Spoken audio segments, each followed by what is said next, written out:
আসসালামু আলাইকুম বন্ধুরা, কেমন আছেন সবাই? ধান চাল এবং আমের রাজধানী নওগাঁ জেলা থেকে আপনাদেরকে জানাই শুভেচ্ছা। জেলা বাংলাদেশের উত্তর পশ্চিমাঞ্চলে অবস্থিত একটি সীমান্তবর্তী জেলা এবং এই জেলা রাজশাহী বিভাগের অন্তর্ভুক্ত।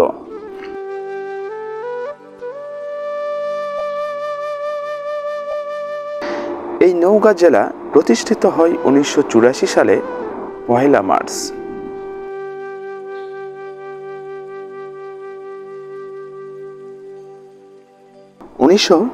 সালের পূর্বে এই জেলা রাজশাহী জেলার অধীনে একটি মহকুমা ছিল।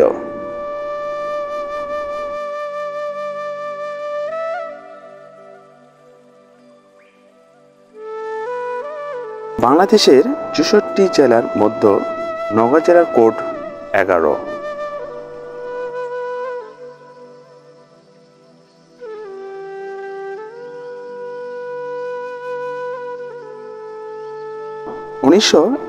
সালের স্বাধীনতা যুদ্ধের সময় 11টি সেক্টর ছিল, তার মধ্যে নওগাঁ 7 নং সেক্টর অধীনে ছিল।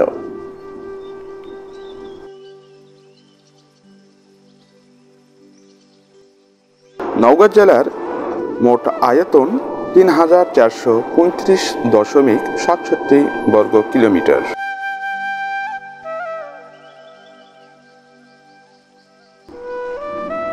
এবং এই নওগাঁ জেলার মোট 11টি উপজেলা রয়েছে। তার মধ্যে নওগাঁ সদর, পত্নীতলা, আত্রাই, রানীনগর, মহাদেবপুর, পোরশা, ধামুরহাট, মান্দা, নিয়ামতপুর এবং সাপাহার বদলগাছি। আরও নওগাঁয় রয়েছে 250 শয্যা জেনারেল হাসপাতাল এবং নওগাঁ মেডিকেল কলেজ এবং নওগাঁ সরকারি কলেজ।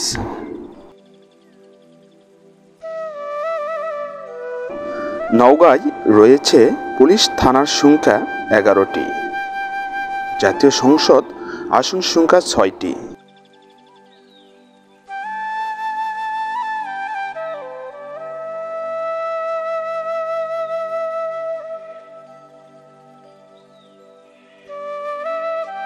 নওগাঁ জেলাটি আত্রাই নদীর তীরে অবস্থিত। বন্ধুরা, আপনাদের কাছে এই ভিডিওটি যদি ভালো লাগে তাহলে অবশ্যই লাইক, কমেন্টস এবং শেয়ার দিয়ে আমার পাশে থাকবেন। ধন্যবাদ।